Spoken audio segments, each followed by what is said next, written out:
next year. Hopefully, hopefully, yeah. That'd be good. Well, Coach, we talked about the victory against Western. Obviously, conference road games haven't had success up until on Saturday. You'll take this victory. There's some good and not so good, but overall, a nice victory at Western. A great victory at Western. That has been a difficult place over the years to win. I've taken some very good teams up there. I think back to 2011, and we're 9-1 on that season. Our one loss was up at Western Oregon. We've always found, for whatever reason, it to be a difficult place, and usually because Western Oregon's got a good team. They got a good team this year, but because of that, very, very proud of our players to rally and make the plays needed to win the game. It's difficult. We had lost 2 in a row. It was a second of back-to-back road trips, which for us means by the time we got back, midnight Saturday, we'd been on the bus previous 8 days, about 45, 46 hours, something like that. So again, it was just a big win for us. I think it gives us some great momentum going into this stretch now of 2 home games, and so very, very excited and pleased with the win.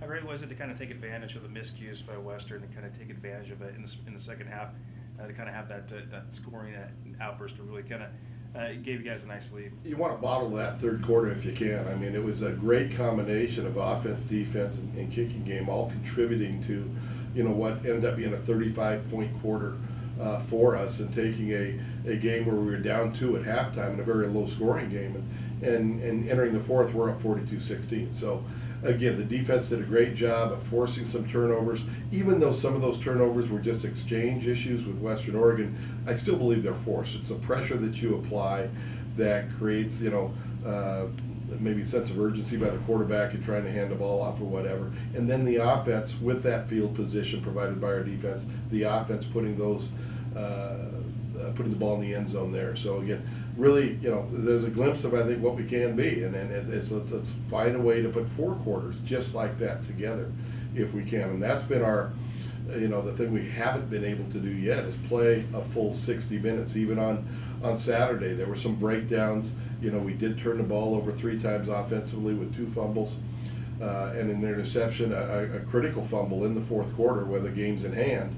And Jaquan Gardner, bless his heart, I mean, he's carried the ball over 500 times the last 2 years with just 1 fumble up to that point, and so just a second fumble. But again, I think our players showed a lot of great character in dealing with everything that went on Saturday, because it was a wild day of football, and really excited with the win. Speaking of Gardner, doesn't get over the 100-yard mark, but you guys still win. Is that something where you feel like the rest of the season that he does need to get over the 100-yard mark? Well, again, that's a nice number, certainly, and there's no reason we shouldn't. Again, we're not pleased right now with our run game. We were 27 carries for 67 yards with Jaquan, on Saturday. And again, Western Oregon has a very big physical defensive front, and it's not just us that have had trouble running against them. It's just about everybody else. Thankfully, we had Robert Weber throwing to John Todd, throwing to Richard Doctor, throwing to Marjani Ellison, all right, making plays there. And that's been one of the real positives this year, is that as Jaquan has dealt with, his own ankle injury, or we've had a more difficult time than say last year in running the football, Robert Weber's been able to step up. You think of the first Western Oregon game where he's 42 of 62 for 500 yards, and then this one, 4 touchdowns, I think it was on Saturday, or 3, with good yards, and again, 69% completion percentage. We're finding ways to get that done, and so, we want to get Jaquan going, and it still starts, we believe our offense does, with our ability to run number 32, but it's nice to have John Todd back, and maybe not 100%, but he's certainly, better than he was when he first came off the injury a couple weeks ago. Sage Burmeister came back, had to go out late in the game, but it was nice to have him back there. Marjani Ellison coming back off an injury where he missed the previous game. So again, we're getting some of those pieces back, and I think once we do, you'll see this offense, put up some good numbers again, as we did on Saturday. All right, so you guys come home for a couple games now, coming off the win, facing the Sam Fraser team. It's documented. They struggled. You guys, handled them up there at their home. But game plan, and how do you guys approach them when they come down here? First and foremost, we're excited to be home. Again, We've been on the road 2 straight weeks, and we know that our fans that come out in great numbers to support and enjoy the Saturday evening at the Redwood Bowl have been disappointed with the outcome of the first 3 games. And so we're excited to get back home and hopefully give our fans that performance and outcome that they become accustomed to, and we're certainly capable of that. Simon Fraser, obviously they have struggled, winless again this year up to this point.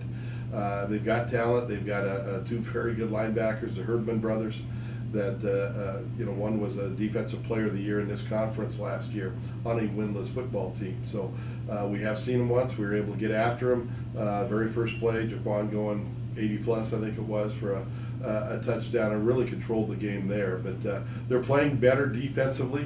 Certainly, they held Western Oregon a few weeks back to -5 yards rushing. Simon Fraser did.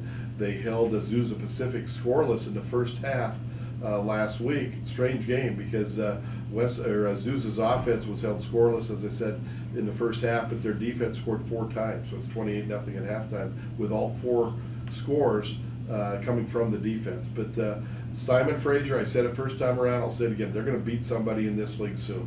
We just don't want it to be us. So we have to prepare. We have to be very mature in how we prepare this week, not get caught up in looking at records, okay, or thinking that it's going to be easy, because it'll be anything but. We have to prepare. We have to have good practices starting today, certainly, and throughout the week. We got to deal with the elements. It's going to rain most of the week, including possibly on Saturday, is what the forecast says.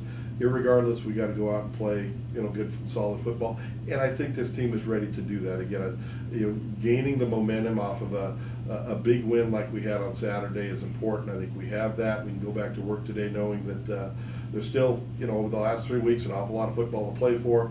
We've got seniors that are in their 3 weeks, final 3 weeks of a career. Okay, and so again, there's a lot of reasons to go out and be at your best, and we'll work to continue to do that. We talked about offense, now defense. There's been some games where you've seen the defense grow, and then facing other teams kind of a step back. What are your thoughts on the defense going into this game on Saturday? Again, still working to get better, and again, I want to talk about my defensive coaches, Coach Aber, Coach Arbette, okay, Coach Montgomery, Coach Martin, Coach Mitchell. They're working their tail off to try and get that thing, performing like we expected to on the defensive side. We just haven't done that. Even on Saturday, we gave up, a 73-yard run to the quarterback in the 3rd quarter. We give a touchdown up on 4th and goal from the 20, and a 1 play wins the game. Again, we stop them there, game over. And so those are, again, whether it be young players or new players or whatever the combination is we put out there, we expect those guys to rise up in those situations and get that job done. And they did sometimes. Again, they forced 5 turnovers on Saturday, which was great to see, but also gave up some plays in critical situations. And so we're going to continue to work to eliminate those.